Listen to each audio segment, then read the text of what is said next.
ప్రేమకు హద్దులు, ఎల్లలు, వయస్సు, కులం, మతం, ప్రదేశం వేటితో కూడా సంబంధం ఉండదన్న విషయాన్ని ఇప్పటికే ప్రేమికులు నిరూపించారు. అయితే ప్రేమకు జైలు 4 గోడలు కూడా అడ్డు కాదని ప్రేమ ఖైదీలు నిరూపించారు.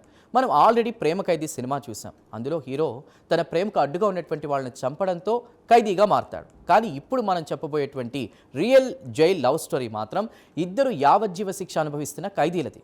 వాళ్ల ప్రేమకు న్యాయస్థానం కూడా గ్రీన్ సిగ్నల్ ఇచ్చింది. దీంతో పెరోల్పై బయటకు వచ్చి వారిద్దరూ పెళ్లి చేసుకోబోతున్నారు. మరి ఆ పెళ్లికి వేదిక ఎక్కడా?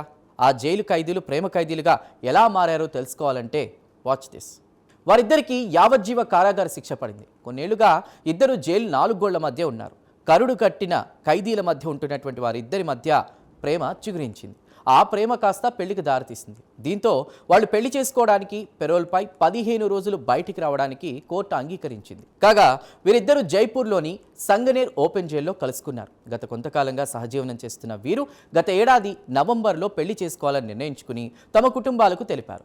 డిసెంబర్లో పెరోల్ కోసం రాజస్థాన్ హైకోర్టును ఆశ్రయించారు. తమ అభ్యర్థనలో భాగంగా కోర్టుకు పెళ్లి పత్రికను కూడా సమర్పించారు. కోర్టు ఆదేశాల మేరకు జిల్లా పెరోల్ సలహా కమిటీ వీరికి పెళ్లి కోసం పెరోల్ మంజూరు చేసింది. దీంతో ఇప్పుడు రాజస్థాన్ హైకోర్టు అల్వార్లోని బరోడా మేవ్లో వివాహం చేసుకోబోతున్నారు. దీంతో హంతకుల మధ్య ప్రేమ పెళ్లి దేశవ్యాప్తంగా హాట్ టాపిక్గా మారింది.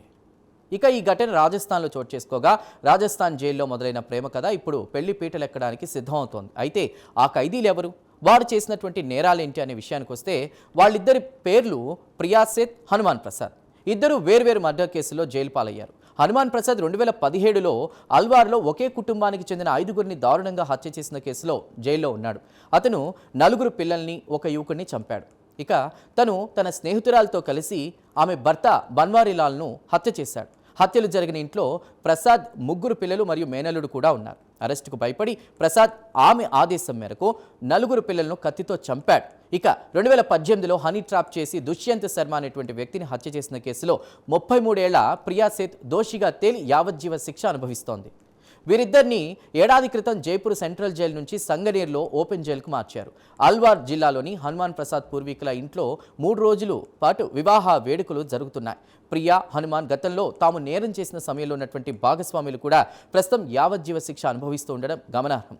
జైలు గోడల మధ్య మొదలైన ఈ యావజ్జీవ కారాగార ఖైదీల ప్రేమ కథ పెళ్లి పీటలెక్కడం ఇప్పుడు దేశవ్యాప్తంగా చర్చనీయాంశంగా మారింది. మరి వీరి సత్ప్రవర్తనతో జైలు శిక్ష తగ్గుతుందా లేదా?